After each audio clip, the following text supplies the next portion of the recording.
लक्ष्मण ने और राम ने उनके मक्का उठा के उनको उल्टा सीधा करना पड़ता। तो उन्होंने कहा जो तुम आते, परशुराम जी कहने लगे तुझे दिखाई नहीं देता मैं उतना। उन्होंने कहा जो तुम आते मुनि की नहीं। अगर आप ऋषियों के रूप में आते ना तो हमारे ख़ानदान की मर्यादा है कि हम आपके चरणों की रज जो है वो माथे पर लगाते। तो परशुराम जी ने कहा कि मैं तुझे दिखाई नहीं दे रहा कि मैं मुनि के रूप में हूँ। उन्होंने कहा मोर के पंख लगा के कौवा मोर नहीं कहलाता है। ये ऋषियों के कपड़े जो आपने पहन लिए, तो कपड़े के पहनने से कोई ऋषि नहीं बनता। ऋषि बनता है विचार से। तो कहने लगे क्या मतलब?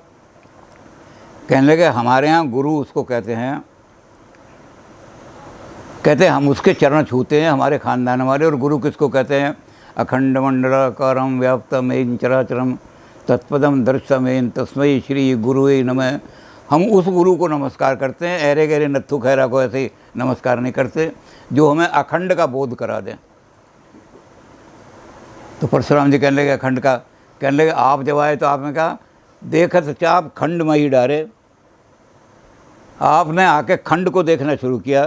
इस चाप को खंड खंड किसने किया है?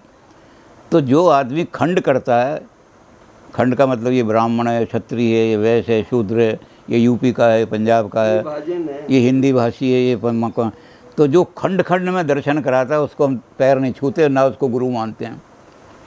तो अगर मैं कोई अखंड की बात करूँगा तो मैं कहूँगा कि भाई मैं गुरु हूँ आपका।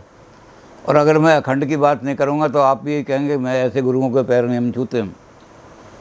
तो अखंड मंडलाकारम व्याप्तमेन चराचरम तत्पदम दर्शमेन, जो उसके दर्शन कराए तस्मै श्री गुरुवे नमः, उस गुरु को हम नमस्कार करेंगे। तो इसलिए आप ये पैसे वैसे ले जाओ, क्योंकि मैं नरक में घसीटा जाऊँगा। तुलसीदास ने लिख दिया हरहीं शिष्य धन शोक न हरियें, सो गुरु घोर नरक में परियें। लेकिन इसका मतलब ये नहीं कि आप खीर नहीं खाओ, खीर तो खाओ, मैं खा रहा हूँ।